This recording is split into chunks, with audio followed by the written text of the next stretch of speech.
Македонското здружение на млади правници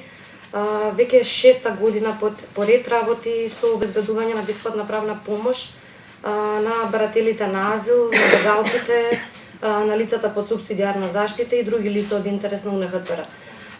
Тоа е сето со цел да се зголеми, да се унапредат, да се зголемат и унапредат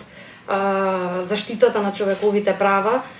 на бегалците, како што е предвидено на начин во домашното законодавство и во меѓународните документи.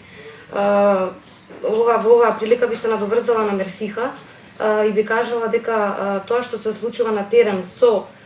цената на билетите кои што им се продаваат на бегалците представува спротивно однесување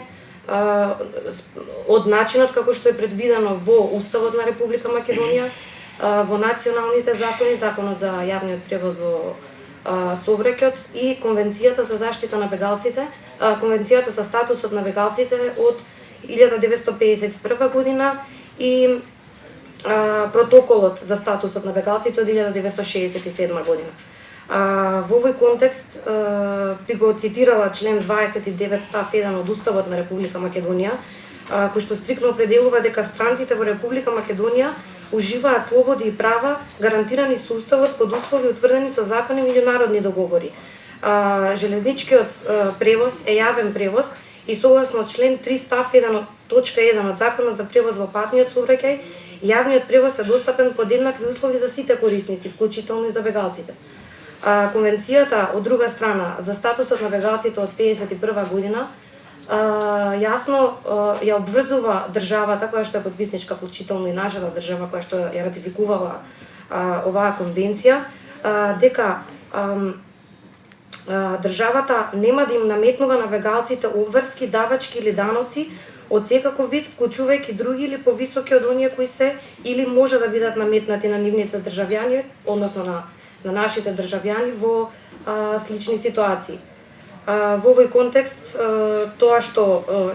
таквата практика што ја наметнува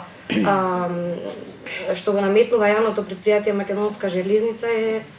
сосема дискриминирачко и нееднакво во однос на положбата на бегалците со положбата на нашите државјани, во смисла да користат услуги кои што се предвидени и за нив согласно овие документи. Од друга страна пак, цената на билетите е 3,5 пати повисока од цената на билетите која што е предвидена за нашите државјани. Пропорционално тоа не значи дека условите се зголемени, односно услугите што ги предвидува, што ги нуди Македонска железница на бегалците се подобрени за таа цена што ја дава за закупениот билет. Затоа сакаме да назначиме дека треба да се престане со оваа дискриминаторска политика и јавноста да добие образложение зошто со тоа зголемување на цената не се подобруваат услугите на бегалците за користење на јавниот превоз.